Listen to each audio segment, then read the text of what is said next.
Ok, gente. A gente vai tentar mais uma vez contato com o Jorge. Aguarda só mais um momento.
Ok, Jorjão.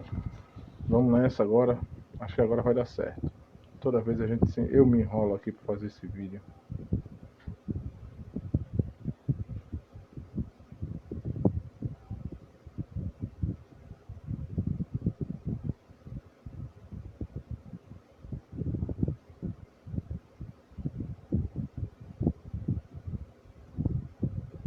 A net acho que tá um pouco lenta, tá demorando a adicionar o Jorge. Vamos aguardar aí.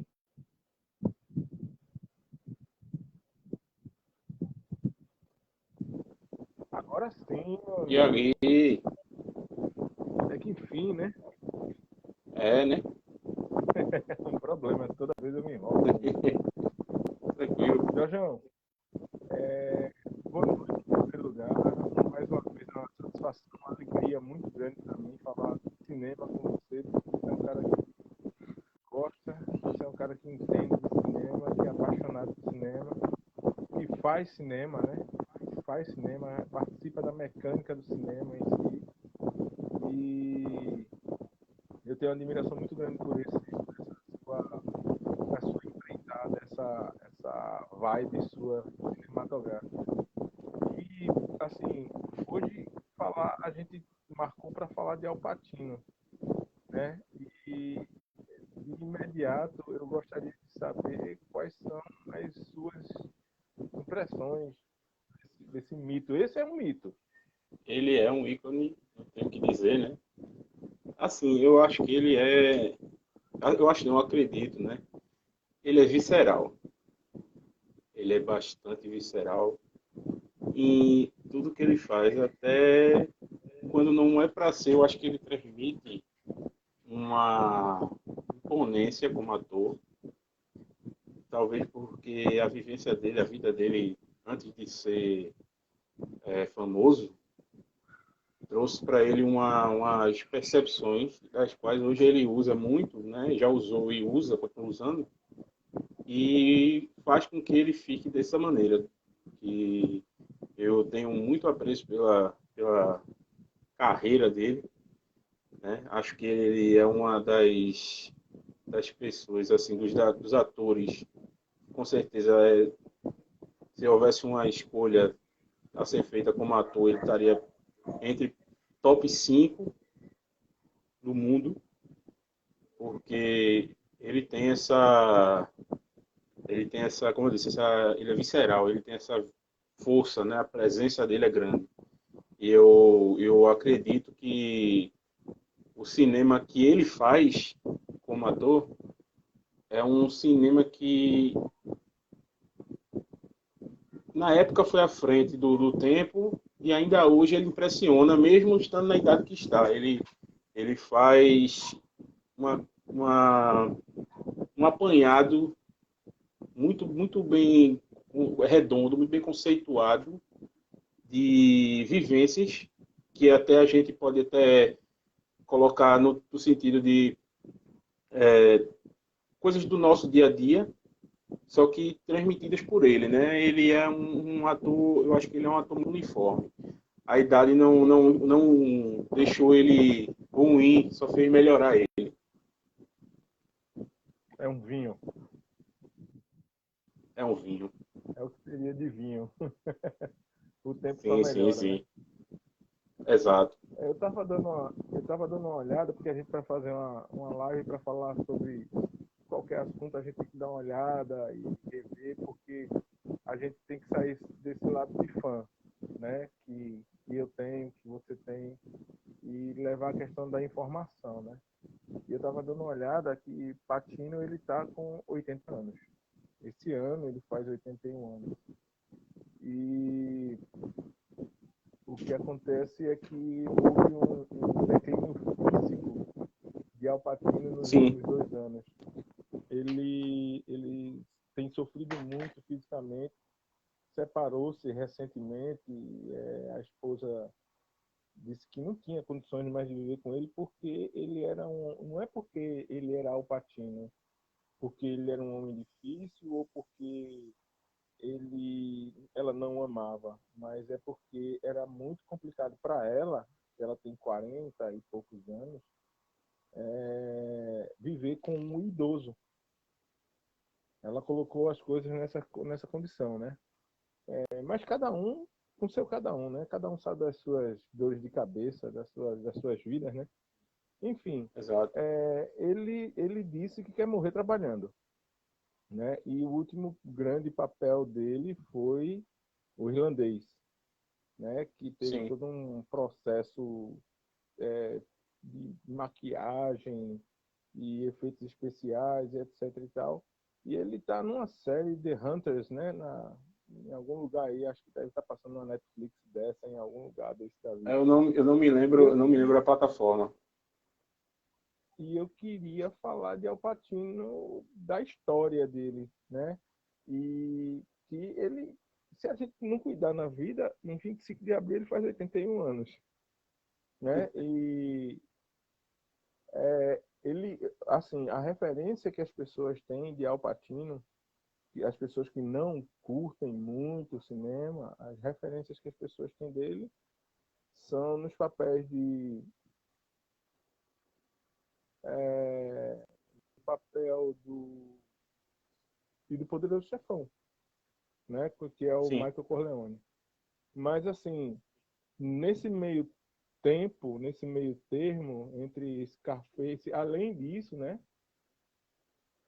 A gente tem papéis, como você disse, viscerais, brilhantes, deslumbrantes. É um dos atores mais aplicados que eu já vi que o cinema já colocou. E assim, eu queria falar com você sobre a filmografia de Patino, né? Só passando assim rapidamente, que assim, Uhum. quando ele atingiu o início da fama dele, ele morava com a avó dele, né? E ele teve um problema, e ainda, ao que parece, até pouquíssimo tempo, problema muito sério com álcool, farra, zona, greia, o cara era da bagaceira, né? E isso ajudou bastante Tanto é, ele a tanto é se. que, tanto é que ele, em certo ponto, devido às necessidades, obviamente, de custear o sonho dele, até garoto de programa ele foi, né? É, Então, e mas ele trabalhou por comida e por moradia, né? Mas ele tinha vários vícios absurdos na época e fora que como ele também estava economizando, né? Ele acampava na casa de namorada, na casa de amigo, dormia em qualquer lugar, porque realmente o cara estava focado em querer chegar e fazer o sonho dele, né? é, uma coisa que eu vi que ele tinha essa obstinação. Ele Sim. queria ser ator. E acho que a obstinação dele ele foi mais além disso aí. Acho que ele queria ser um dos melhores atores do mundo, né? E acho que Que é ele conseguiu. basicamente que é basicamente o que todos buscam, né? Mas nem todos chegam lá, nem todos têm essa. E eu acho que é uma questão até de dedicação, porque alguns atores, quando atingem a fama, eles esquecem de melhorar a sua performance, de melhorar a sua qualidade como ator, melhorar a sua qualidade de interpretação. Alguns atores até param de assistir aula de teatro, de interpretação, de fazer cursos. É importante isso e a gente vê que algumas pessoas ignoram isso aí. Tem gente que acha que ator não vai mais para a sala de aula, ator não tem mais aula de teatro, não tem mais aula de expressão corporal, enfim, de um monte de coisa que cerca o trabalho de ser ator. Então, assim, é engraçado essas coisas acontecerem com certos atores que a gente vê que poderiam ser melhores. A gente sabe de muitos atores bons que poderiam ser muito melhores do que são. Mas acho que não sei o que, é que se passa na cabeça desse pessoal que quando chega num certo estágio da vida, não melhora tanto a sua performance, não melhora tanto a sua qualidade. E aí eu vejo que esse não foi o caso de Patino, né?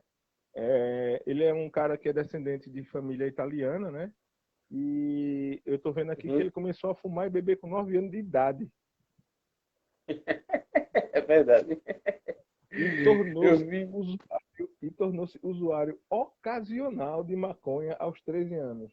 Mas nunca usou drogas pesadas. Ou seja, ele ficou variando aí no álcool, eventualmente na maconha e no cigarro, né? Pronto, É, eu vi um documentário dele há pouco tempo atrás e falou que ele foi incentivado por alguns já que ele estava com dificuldade financeira, a roubar. a roubar. Aí ele disse, não me interessa isso não, porque a fama que eu quero não vai vir desse sentido aí não, a fama é outra.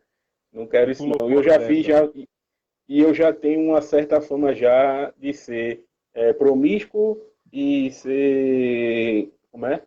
Desbocado. Então essa daí já não me faz muito, me enche os olhos não. É, ele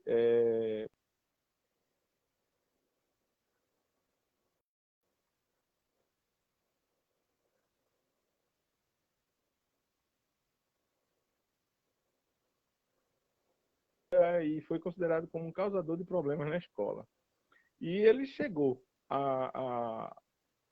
ao teatro, né, ainda bem cedo, mas chegou, assim, foi atrás disso e chegou aí a dormir na rua, em cinema, na casa de amigo, como você falou.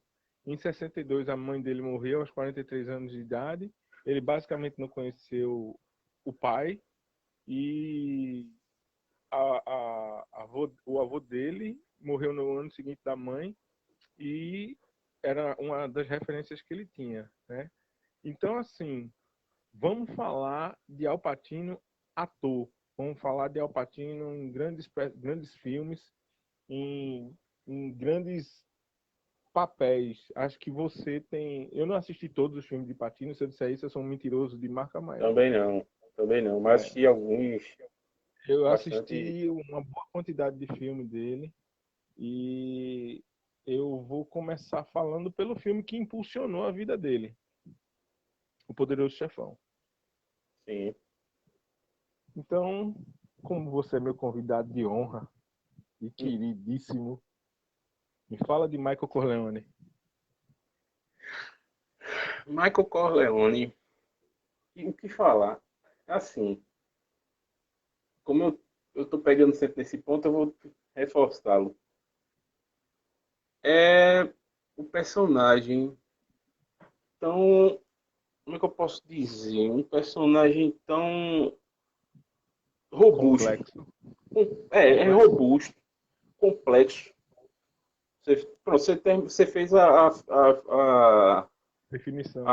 a, pronto. Ele é complicado, ele é complexo, ele é robusto, porque a figura dele é uma figura de autoridade, né?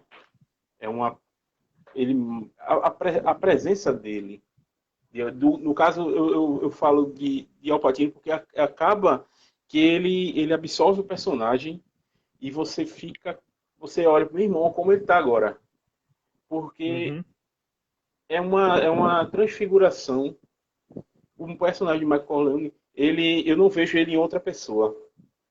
Eu Entende? também não vejo o Michael Corleone Eu não interpretado por vejo outra ele em pessoa. outra pessoa.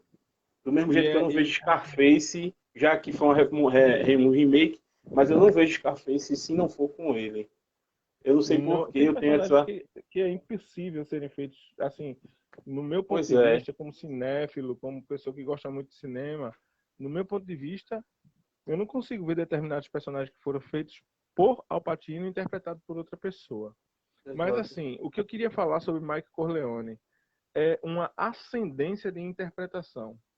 A gente vê um personagem que aparece no filme, no primeiro filme, de uma forma tímida, de uma forma abafada, de uma forma em que a família não queria que ele se envolvesse naqueles problemas, e ele vai se inflando, ele vai se inchando, ele vai crescendo dentro de uma bolha que não consegue suportá-lo, né? Exato. E você vê que isso acontece não só na história em si, mas no personagem, nas interpretações de Al Pacino, ela vai desabrochando, ela vai crescendo, ela vai estourando. E quando ela estoura de vez, quando ele assume os riscos, quando ele vai para aquela cena no café, em que ele mata o cara com aquele revólver que estava escondido no banheiro, assim, aquilo para mim foi uma das cenas mais impactantes que o filme teve. Eu não imaginava que aquilo ali fosse dar certo. Eu achava que aquilo ali ia dar uma maior roubada quando eu assisti a primeira vez. E depois disso ele é jogado para a Itália. Talvez nessa parte da Itália, para mim, é quando o filme fica com um tom muito, é, como eu que diria, discrepante da história em si, porque é que vai mostrar todo o romance de Michael Corleone, mas a gente só vai entender esse romance mesmo no segundo filme, né? Aliás, nem no segundo filme, no terceiro filme é quando a gente vai entender toda a paixão que ele desenvolveu por... Esqueci o nome dela agora, o nome é até esquisitinho, nome feio pra caramba. Também não Mas lembro. enfim, Faz um tempo já.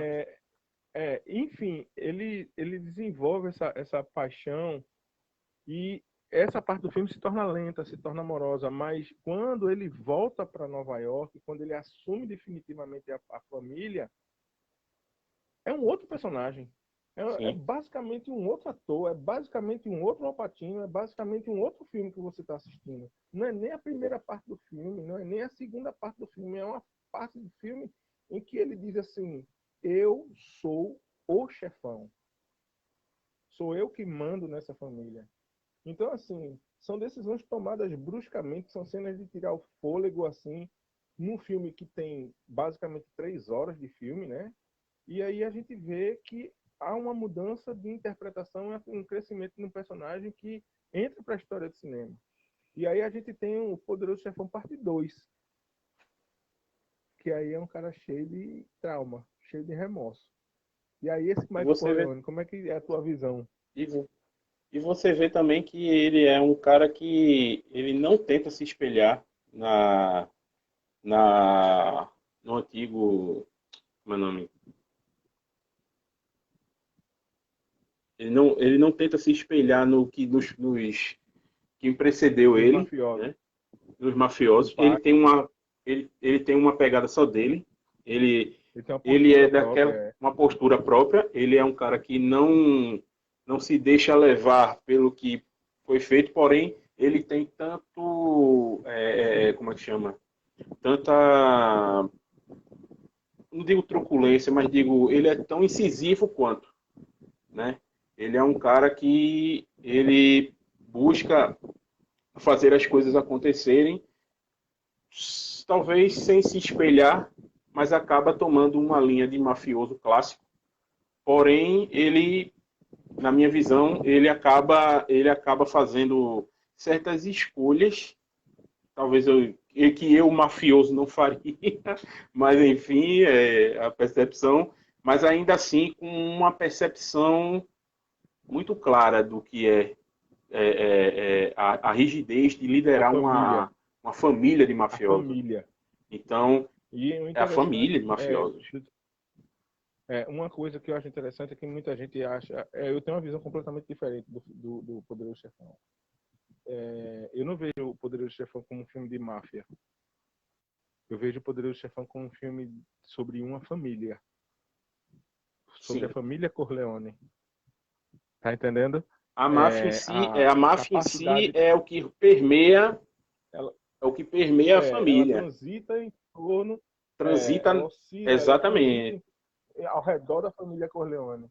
E assim, é a capacidade que Michael Corleone tem de gerenciar a família, de gerir Exato. a família com, com uma maestria enorme, embora ele tenha feito, como você disse, escolhas que uma pessoa de família não faria.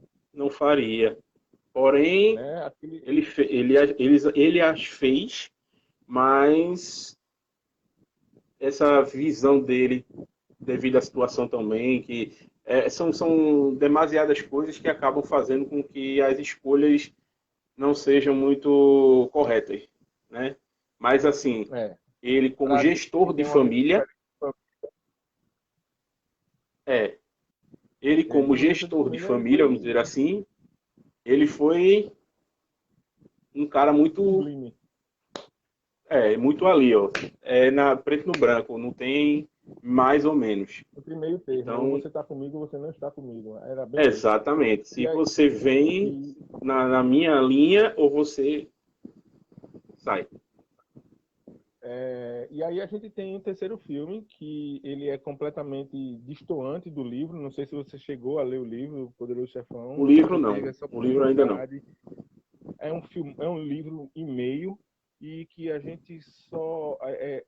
nele estão os dois primeiros filmes, primeiro e segundo filme, tá? Estão dentro do livro. E a gente vê personagens que não poderiam estar ali, né? Como o sobrinho dele, que é interpretado por Andy Garcia, né? Não poderia estar ali. Mas, como a obra é inspirada, é baseada, não é tal e qual, cabe, Nunca é, né? cabe inserir algumas coisas, alguns personagens e tal. E aí a gente tem um homem mais velho, um idoso, um senhor de idade, né? Que fez uma coisa maravilhosa para a família. Ele desvinculou o nome da máfia do nome da família Corleone. Ele consegue fazer isso. Ele consegue limpar a imagem da família Corleone, que era até o segundo filme, era completamente associada à máfia. E ele consegue separar isso, mas continua sendo uma família de mafiosos, continua sendo uma família de negócios escusos, né? E tudo funciona perfeitamente. Tanto é que ele vai bater aonde? Ele vai bater no Vaticano para fechar um negócio com a imobiliária, né? Que é uma imobiliária do Vaticano, né? É toda uma teoria interessante. E os fatos, eles batem com a morte do Papa João, o Papa Paulo VI, Paulo João VI, Paulo Paulo VI. I, João Paulo I. E aí isso é bem mostrado de uma forma bem interessante no filme, de uma forma bem sutil e, ao mesmo tempo, de uma forma incisiva no filme. E aí a gente tem uma outra interpretação de Al Pacino, de um homem mais velho, um homem cheio de trauma, um homem cheio de dores de angústia, dores de alma, e a preocupação com os filhos. E o amor não correspondido dos filhos, isso era algo que martirizava demais ele, né? Assim como martirizou demais ele a separação da mulher dele. E essa separação dessa mulher dele é algo que ele não aceitava, ele não vivia bem, vivia num tormento sem fins com essa separação. E o filme ele se arrasta num turbilhão familiar muito sério, muito grave, em que é preciso voltar às origens, é preciso que a família Corleone volte à Itália para poder se reafirmar como família. né? Isso é monstruoso, é um filme de interpretações marcantes. Andy Garcia estava perfeito nesse filme, né? E essas são as minhas impressões de Al Pacino em Um Poderoso Chefão, né? Não sei se você Exatamente. quer inserir mais alguma coisa sobre isso aí, porque senão a gente vai passar a noite Apesar, falando de Poderoso Chefão. apesar de eu não ter assistido recentemente, a minha, na época que eu assisti Poderoso Chefão, a todos no caso, foi por sinal, foi uma que passou na televisão, na Na TV Globo? fechada, passou, não, foi na TV Hum, fechada, uhum. passou todos, né? Foi um dia Um presente. inteiro, né? Oi? É um presente isso. Quando isso Ah, acontece, é com um presente. certeza. Você... Quando passou, foi eu me preparei para assistir tudinho. Praticamente agarrei a TV assim para assistir. Ninguém mais assistiu nada no dia, né? Então, Uhum. faz um tempo que eu assisti, mas assim, as lembranças que eu tenho do personagem dele já na velhice e tendo todo esse problema de reafirmação e tal, familiar e a tristeza e os remorsos e tudo mais, a lembrança que eu tenho dele é uma lembrança já nesse jeito que você falou e também a aquela pessoa que além de tudo que carrega, de que carregou, sabe que ainda tem que carregar coisas, ainda tem que se reafirmar não só para a família como para si. Uhum. Então, Exatamente. ele é, ele é uma pessoa que você vê a velhice nele é como se fosse uma carga que ele que envelheceu ele além do que ele era, pelo que Afetou aparenta. demais a ele. Afetou Afetou demais a demais. ele. Então, é uma velhice, vamos dizer, não só corporal, como um karma, né?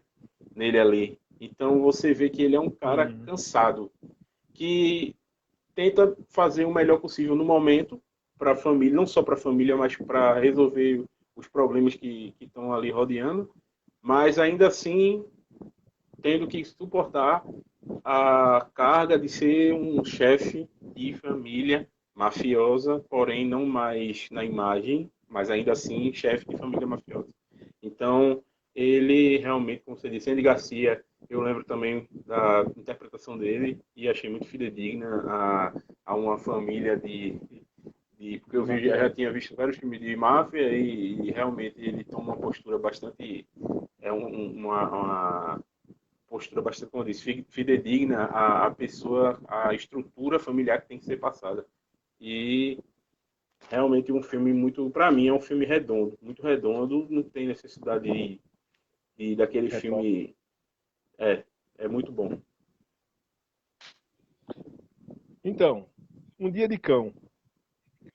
Chegou a assistir Um Dia de Cão com o Patino? Assistir, Foi mas logo depois do também Poderoso Chefão, né? faz um A tempo segunda também, parte do mas assisti. faz no tempo. Mas o que é que a gente tem no Dia de Cão? A gente tem no Dia de Cão um cara que quer fazer um assalto a banco para fazer com que seu parceiro faça uma cirurgia para mudança de sexo. Acho que era isso, né? Na época. Era alguma coisa Rapaz, desse tipo, né? deixa eu me lembrar aqui. Era alguma coisa desse tipo. Era, também faz muito tempo que eu assisti Um Dia de Cão. E Um Dia de Cão é um filme de 75. E ele arrastou para esse filme o cara que fez o papel do irmão dele, né? No Poderoso Chefão. Ele trouxe para ele. Inclusive, esse ator ele morreu pouco tempo depois do segundo filme Poderoso Chefão, né? Eu esqueci realmente o nome do ator que fez esse personagem. Mas ele trabalhou com a Patino no É Poderoso John, John, John Casale, parece.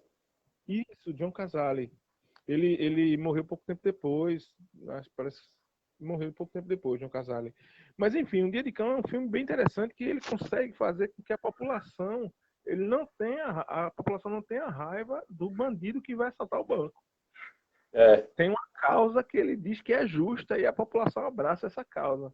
E as interpretações de Al Pacino, quando ele vai lá fora dialogar com a polícia, com a TV, com o público que está lá fora, são interpretações brutais, são interpretações assim que a gente diz, não, eu não acredito que ninguém vai atirar nesse cara, nem vai fazer nada, porque até a própria polícia se sensibiliza com a situação dele, né?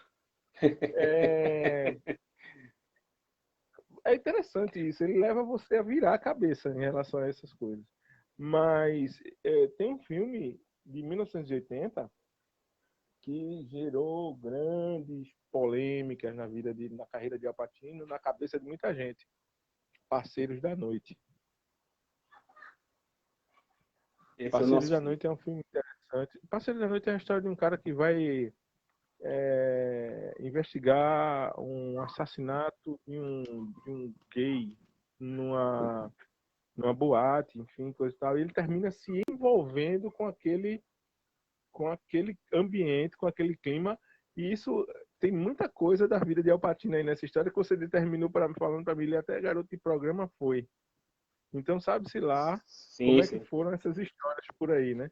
Enfim, e isso abre um leque muito interessante para a questão da vida da noite, né? Da vida gay da noite, da vida dos travestis, dos transformistas, né? dos garotos de programa, enfim. Minha gata tá por aqui fazendo trela. E aí a gente vê coisas incríveis acontecendo no filme. Mas, vamos lá. Um filme que eu sei que você assistiu, com certeza. Scarface. Esse aí não tem. Esse aí não Esse é um dos seus teve prediletos. família. Esse aí É o meu predileto. Dele é o meu predileto. Vou deixar você falar sobre isso. Porque foca muito nele em si, né? Assim, ele extravasa muito ali. Ele teve acho que ele botou o Al Pacino dele para fora, sendo já Al Pacino, vestiu outro Al Pacino porque é como eu disse a você, eu tomei a ascensão dele ali como uma pessoa como eu, você, como qualquer outra pessoa que busca um foco na vida, porque vê a vida que leva e às vezes quer melhorar, às vezes quer progredir. Ele tinha uma visão diferenciada, mas ele queria progredir, ele não aguentava a vida que É o que a galera levava. procura, né?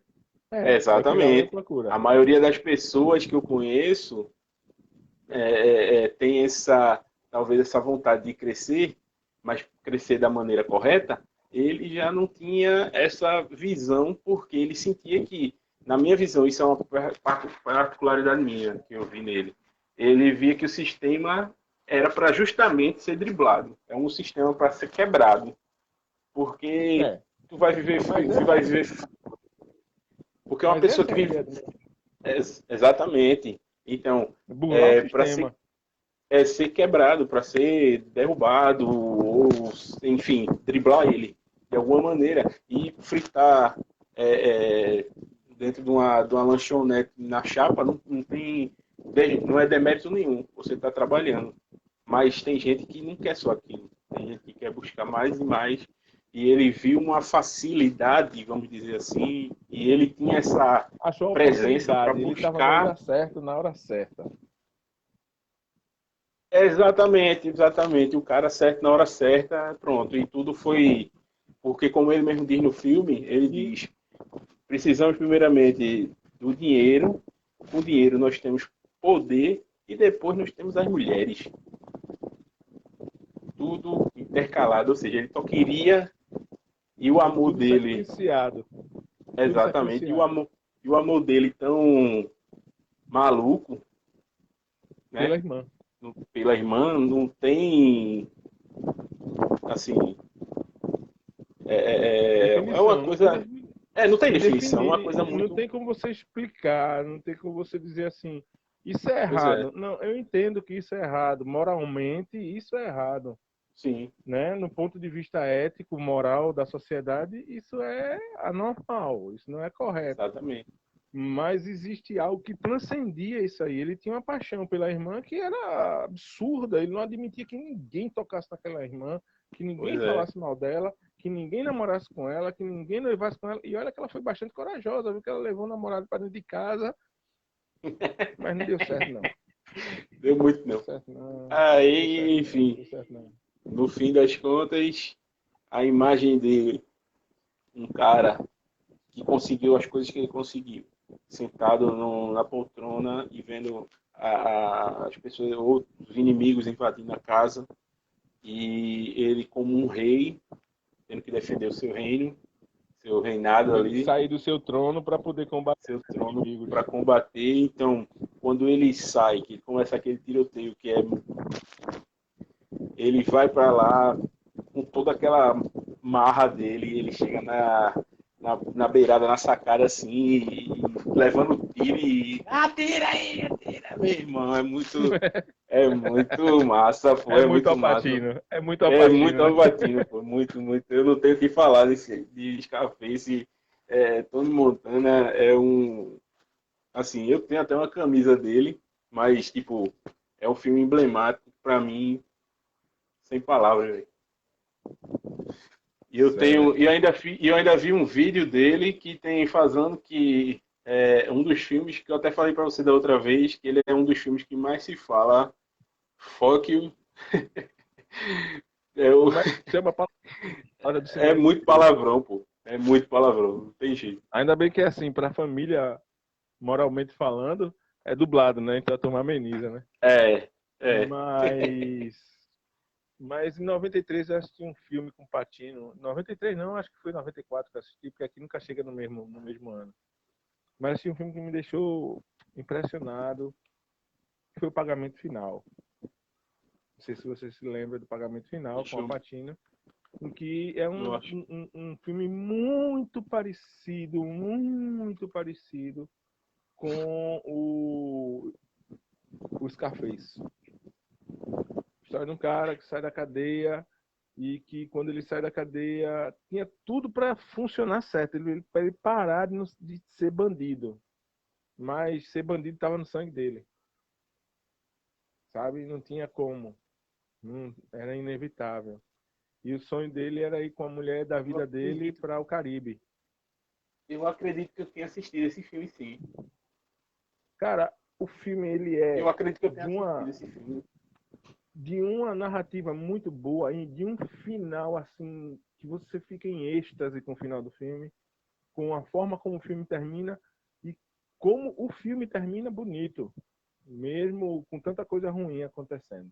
Mas já que você não assistiu, né? Tá na minha A gente mente não, aqui, mas mas já que acredito. você não lembra, tem um que você vai lembrar: Fogo contra Fogo. Fogo contra Fogo, muito bom. Essa aí, pô. Assisti esse E eu aí eu lembro, chego lembro, num lembro. ponto, eu chego num ponto É, da história, eu chego é num ponto da classicão. história de Al Pacino em que é impossível falar de Al Pacino sem falar de Robert De Niro. Aí realmente é a junção, né? É, porque assim, É a na junção, não tem nem o verdade, que. Robert De Niro se tornou um dos grandes melhores amigos de Al Pacino, mesmo sem que eles tivessem trabalhado juntos. Embora eles tivessem trabalhado no mesmo filme, que foi o Poderoso Chefão 2, né? Eles trabalharam no mesmo filme, mas não se encontraram em nenhuma cena, porque no caso, o De Niro ele fazia o papel do pai de Al Pacino, do Corleone, né? Do Vitor. Vito Corleone na juventude. E os atores em si, eles não se encontram. Os personagens em si, eles se encontram, mas os atores não, né? E eles só vão se encontrar pela primeira vez como atores, como grandes atores, e não em todas as cenas, em Fogo contra Fogo, né? Em que Robert De Niro ele fazia o papel do vilão, né? E Sim. o Al Pacino ele fazia o policial Vincent Hanna, né? E assim, a única cena em que os dois se encontraram é é uma cena que foi dirigida uma única vez. Colocaram duas câmeras, uma atrás de cada ator, e a cena rolou inteira e não teve. Faz novamente. Não Foi plano de precisou. sequência. Foi perfeito. Tá? Foi algo assim. Não se fala mais, acabou, era essa cena. E aí eles só se encontram novamente, basicamente, na cena final. E Fogo contra Fogo é, na minha opinião, uma aula de interpretação de dois titãs do cinema. Eu não digo Pois nem é. dois monstros, mas eu diria assim, de dois titãs do cinema, onde a gente vê Sim, com um certeza. elenco recheado de estrelas, né? A gente tem Sim. um elenco recheado de estrelas de Fogo contra Fogo, mas que não tem como brilhar. Porque tem dois sóis assim ao redor, em torno deles. E aí ofusca tudo que está ao redor. E mais uma vez a gente vê Patino uma interpretação discreta, mas não menos visceral, não menos inteligente, de um policial extremamente inteligente que está fazendo a coisa acontecer de forma corretíssima. Eu acho Pois que é. depois disso a gente só vai ter um grande filme em Doni Brasco. Realmente. Só, Né? só voltando um pouquinho desse de Fogo contra Fogo, Por conta. o Val Kilmer, Uhum. ele, na época, ele estava bem apagado. Ele tinha feito alguns filmes, mas ele estava bem apagado. E quando ele fez Fogo contra Fogo, é, De Niro e Pacino fizeram não digo carta de recomendação, mas eu digo o que hoje seria talvez, vamos dizer, como é que chama? Vou Um ligar, aval. se seu patrão ligar para mim, eu digo como você era. Pronto, Eu estou né? entendendo. É uma carta de Então, recomendação, basicamente isso. mas aí seria tipo, se ele ligar para mim, se ele ligar, você diz, ó, fala com fulano. Aí, Estou enfim, entendendo. e ele estava bem apagado. Aí ele deu uma ascensão nessa época que foi Importante bastante, demais para a carreira não dele. foi, E que, com infelizmente, o Val Kilmer certeza, ele caiu no ostracismo, né? Mais tarde, o Val exato. Kilmer ele cai vertiginosamente e hoje a gente nem ouve falar. Eu acho que a gente Ele só vê tá, uns ele 3 ou tá, 4 filmes. pelo que eu soube, ele tá bastante doente, André. Tá bastante doente. Eu não sei se ele ainda, as últimas notícias que eu tive, não sei se já melhorou ou não, enfim. Eu sei que ele está bastante doente e ele deu uma afastada, né, considerável Do aí. E cinema, realmente a gente não vê. A é gente uma não doença vê. complicada. Mas vamos lá. A gente não vai ter muito tempo, não, mas aí a gente faz um resumão aqui. De Beleza. todos os grandes filmes de Al Pacino, acho que a mais brilhante de todas as interpretações, a mais icônica para mim, a mais irônica, a mais surreal interpretação de Al Pacino se dá em O Advogado do Diabo. Esse aí não tem, esse aí não tem nem o que falar. Esse aí realmente é ele sendo, vamos dizer assim, às vezes, é ele sendo Ele advogado, estava ou com melhor, cão de couro. Ele é estava o, com é cão de o, couro, é o que a gente pode dizer. é ele sendo advogado, pelo diabo, eu acho. É Ele o estava diabo brilhante. advogando para ele. O que mais me impressionou nesse filme foi a injustiça de não terem dado a ele o prêmio de melhor ator no Oscar. Foi algo que me deixou muito chateado, porque assim eu esperei que aquilo ali fosse a rendição, rendição de Al Pacino, assim, que as pessoas fossem dizer assim, não, não tem como negar que Al Pacino é o Bila. Vamos dar o Oscar a esse cara. Mas isso só vem acontecer bem tempo depois, num filme que todo mundo é apaixonado por ele, que é Perfume de Mulher, Sim, né? E muito aí é clássico, uma muito clássico. outra interpretação e a gente vê um Al Pacino que entrou tanto no personagem que numa das saídas do estúdio ele furou o olho numa árvore porque ele estava cego. Ele saiu do estúdio cego. Porque ele fez um cego que não usava óculos, ele fez um cego que não mexia tanto os olhos, e isso era difícil, aquela ideia de você ficar olhando para o infinito e falando e tal, e o texto todo na cabeça, e as interpretações rolando, e olha que o ator, ele trabalha com os olhos, pô. As expressões do olhar do ator são fantásticas, e ele Pois consegue é. fazer isso sem utilizar os olhos. E aí é quando, definitivamente, é, se reconhece que não tinha como. Era a vez dele, de ele ganhar o Oscar dele. Né? Embora ele tenha ganhado alguns prêmios assim ao redor da carreira dele, mas acho que era a hora do Oscar de Al Pacino, que na minha opinião chegou tardiamente, já devia ter chegado com o Advogado do Diabo, já devia ter dado a ele também lá atrás com o Scarface, já deviam ter dado lá atrás a ele com o papel de Um Dia de Cão, enfim. Para a gente resumir, e eu peço desculpa a todo mundo, peço desculpas principalmente a você, porque assim, a gente já vai com 50 minutos de live, se deixar a gente vai passar a noite aqui falando. Peço muitas desculpas a É. você, Jorjão, que acho que você estudou muito mais coisas, Nada, de assim, maneira nenhuma. Eu para sei como falar. é o. Né? Eu deixo a recomendação para as pessoas de assistirem, conhecerem a obra de Al Pacino, de verem as interpretações viscerais, analisarem aqui algumas coisas que a gente falou, não deixarem de assistir, mesmo que os filmes sejam longos, mesmo que os filmes às vezes pareçam monótonos, as pessoas têm que prestar atenção que vocês estão assistindo obras de arte que vão carregar textos memoráveis, interpretações inesquecíveis, brilhantes durante a sua vida inteira. E graças a Pois Deus, é. acho que eu tenho essa dádiva, você tem também esse prazer de já ter assistido muita coisa boa desse grande ator, que é Al Pacino. E, assim, não parem de assistir filme porque o filme tem 3 horas de filme. Não deixem de assistir filme porque o filme tem 4 horas de filme. Gente, pelo amor de Deus, eu venho batendo nessa tecla já faz um tempo. A gente está com uma deficiência muito grande de roteiro de cinema. A gente passa um ano inteiro esperando um grande filme e o que é que a gente ganha de presente? Um filme de super-herói, gente, pelo amor de Deus. Não é que o filme de super-herói não seja bom, não estou desfazendo isso. Eu sei que você gosta bastante de filme de super-herói, até porque você é um cara bem nerd. Mas, assim, eu falo de filmes de roteiros é, mais intrínsecos, de roteiros mais pesados, mais densos, de atores que façam papéis brilhantes, de textos ricos demais.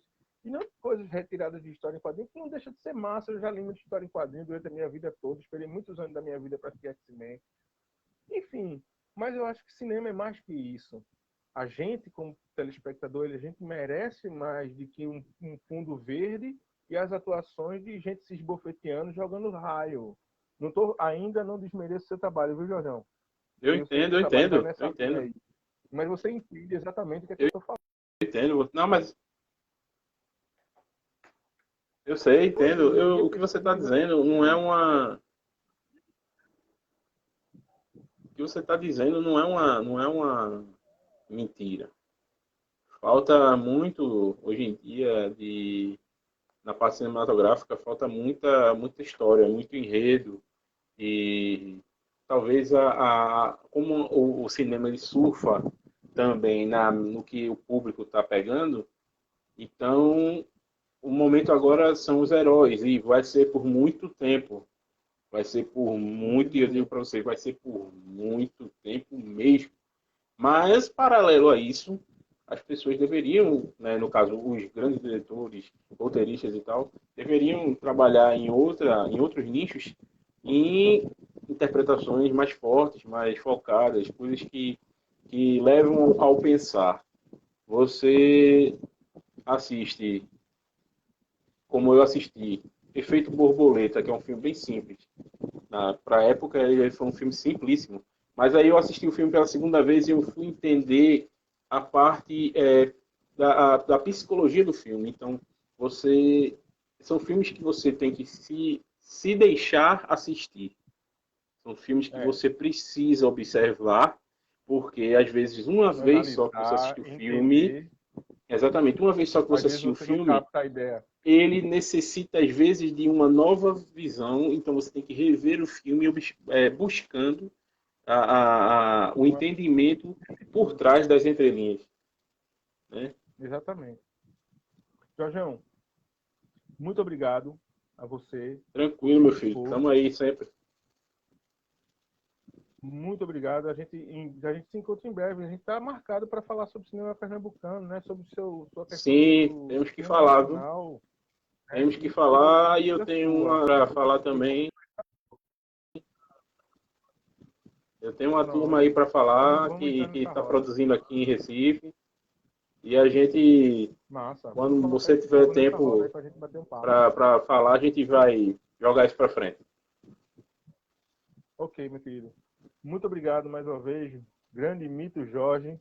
Foi um prazer ter você aqui nessa Mito live não, comigo mito também. não. Mas, mito não, né? Mito não. Tá certo. Então, Titã Jorge. Pronto, pronto, Então, muito pronto. obrigado. Valeu. A gente se vê em breve. A gente bate um papo pelo Zap e a gente acerta aí. Tá bom? Para vocês que assistiram, uma excelente noite para vocês. Muito obrigado para Eu quem te nos agradeço assistiu. aí, meu E a gente irmão. se vê em breve. Acho que em breve a gente Te vai estar agradeço de falando novo. sobre Deus em outra live. Pode falar. Eu te agradeço aí de novo, valeu. Eu te agradeço de novo e valeu e vamos embora. De novo e de Vamos novo. ver filme, vamos ver Vamos ver filme, filme. gente. Vocês têm opções hoje muito boas. Nós temos, no caso, opções muito boas. Netflix, Amazon, plataformas da Disney aí. Vamos assistir filmes e vamos assistir filmes bons. Os filmes bons são Bom. aqueles que te fazem, traz reflexão. Vamos refletir e trazem algum tipo de emoção da qual você nunca experimentou. Então, assista um filme. Valeu, Jorjão. Um abração. Tchau, tchau, gente. Boa Falou, noite. meu filho. Até mais.